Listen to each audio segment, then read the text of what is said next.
Sahabat Hikmah, barang-barang bekas atau tidak terpakai terkadang hanya menjadi sampah rumah tangga saja.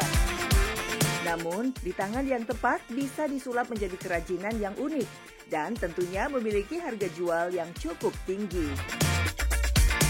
Siapa sangka, limbah tak berharga seperti potongan kain bekas bisa dibuat menjadi kipas. Warna dan coraknya pun beraneka ragam. Yang bikin unik, di bagian tengahnya ada tulisan yang mengandung pesan yang tersirat loh. Ternyata kipas-kipas yang cantik ini merupakan buatan dari nenek yang berumur 71 tahun. Sudah 12 tahun lamanya Nenek Thoibah menggantungkan hidupnya dengan berjualan kipas yang terbuat dari limbah kain.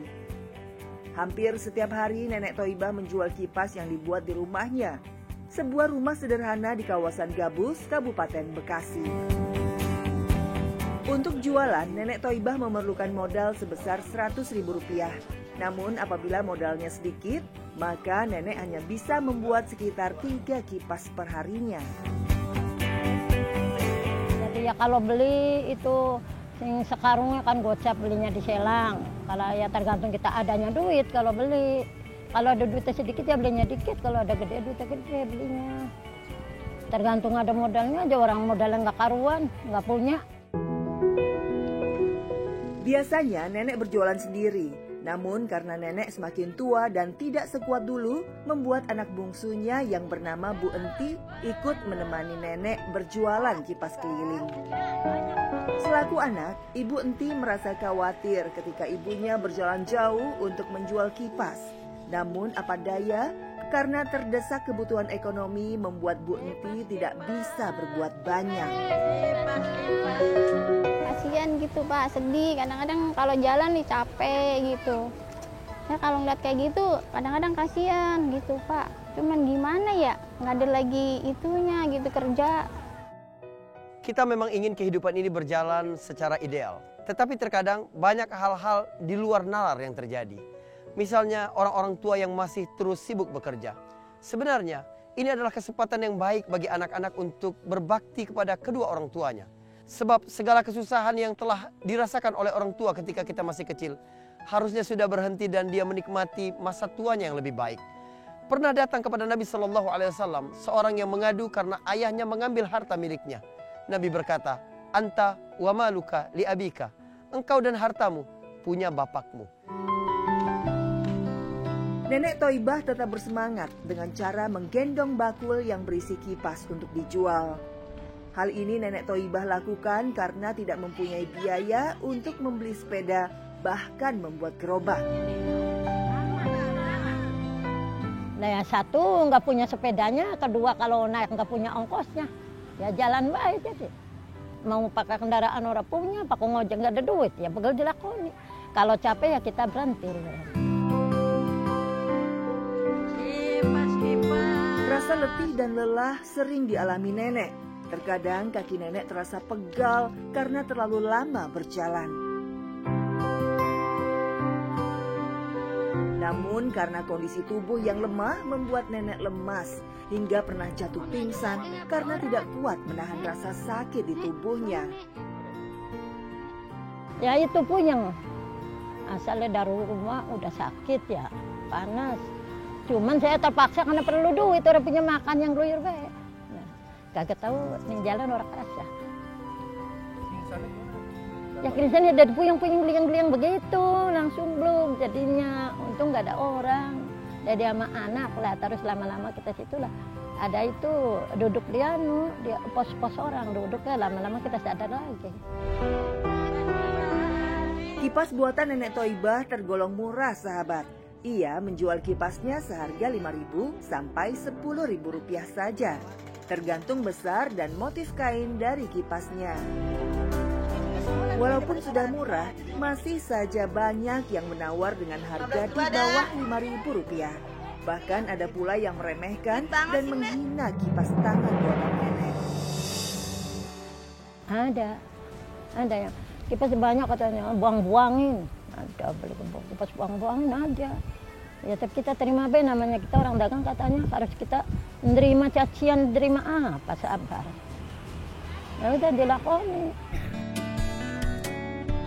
Bahan-bahan untuk membuat kipas hanya membutuhkan 3 bahan saja sahabat, yaitu bambu, limbah kain, dan tali rafia. Untuk bahan bambu, biasanya Nenek Thoibah akan memilih jenis bambu tali yang masih tidak terlalu tua. Bambu jenis inilah yang lebih lentur dan mudah dibentuk, sehingga cocok untuk dibuat kerangka kipas. Setelah dipotong kecil-kecil, potongan bambu ini langsung diangkat dan ditaruh di selendang. Nah, berat sih berat, tapi kan ya udah anunya bagaimana, ya dibawa-bawa beratnya. Selanjutnya, Nenek menuju tempat pengepul limbah kain. Biasanya, Nenek memilih kain yang tebal dan potongannya rapi. Selain itu, kain yang dipilih harus memiliki motif yang unik dan berwarna cerah, agar nantinya bisa terlihat menarik. Nih, kalau kain-kain yang bagus biasanya milihnya yang kayak gimana, Nek? Yang bahan yang ini, yang begini. Kadang-kadang ya bagus semua lah, kadang-kadang yang begini juga buat tengah-tengah. Ini buat tengah, kalau nggak ada ini ya butuh semua. Ini buat yang di tengah-tengah. Ini buat di tengah-tengah, ya renda-renda. Kalau yang ini buat di samping-samping. Kalau yang mulur-mulur buat yang di kayunya itu. Bersama anaknya Bu Enti, Nenek Thoibah menyiapkan bahan-bahan untuk membuat kipas. Pertama-tama, bambu yang sudah dipotong tadi akan dipotong kembali menjadi lebih kecil dan memanjang. Kalau bambunya sudah dipotong memanjang seperti ini, Nenek dan Bu Enti lalu membuat kerangka kipasnya dengan tali rafia. Terakhir, tinggal tambahkan limbah kainnya. Satu persatu potongan kain akan dijahit di setiap sisinya. Biasanya, kain yang elastis dijahit di bagian tengahnya. Sementara kain yang bergelombang dijahit di bagian sisi-sisinya. Sentuhan akhir di bagian tengahnya diberi gambar dan tulisan agar lebih menarik. Kipasnya pun sudah jadi dan siap untuk dijual. Kipas buatan Nenek Thoibah sangat berguna ketika cuaca panas dan sedang mati lampu. Bentuknya yang unik dan motifnya yang menarik membuat kipas ini bisa dijadikan pajangan dinding di rumah. Bagus aja dilihat ya, kreatif juga kan bikin sendiri, ya bagus, bisa dipakai juga adem kok, bisa buat pajangan juga di rumah. Semua usaha yang ia lakukan itu semata-mata untuk memenuhi kebutuhan anak dan cucu-cucunya. Terkadang setelah pulang berjualan, Nenek sempatkan untuk memberikan camilan dan makanan ringan kesukaan cucu-cucunya. Di balik jerih payah Nenek, terselip keinginan Nenek agar anak dan cucunya dapat bahagia dan diberkahi rezeki yang melimpah.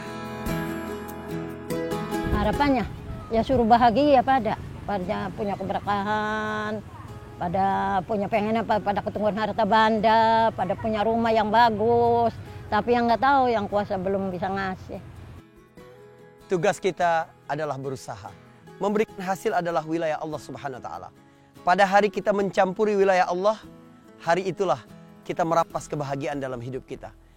Berikhtiar, berkarya, dan bersungguh-sungguh dalam ikhtiar kita adalah ibadah kepada Allah Subhanahu wa taala. Sebab kita sedang menjalankan syariat Allah Subhanahu wa taala. Allah menentukan hukum sebab akibat agar menjadi aturan bagi kita semua. Tetapi bagi Allah itu tidak ada artinya sama sekali. Sebab kunci di sisi Allah Subhanahu wa taala cuma satu. Apabila Dia berkehendak, maka jadilah apa yang Dia kehendaki itu. Sesimpel ini. Kun fayakun. Menggali hikmah, menuai berkah. Assalamualaikum warahmatullahi wabarakatuh.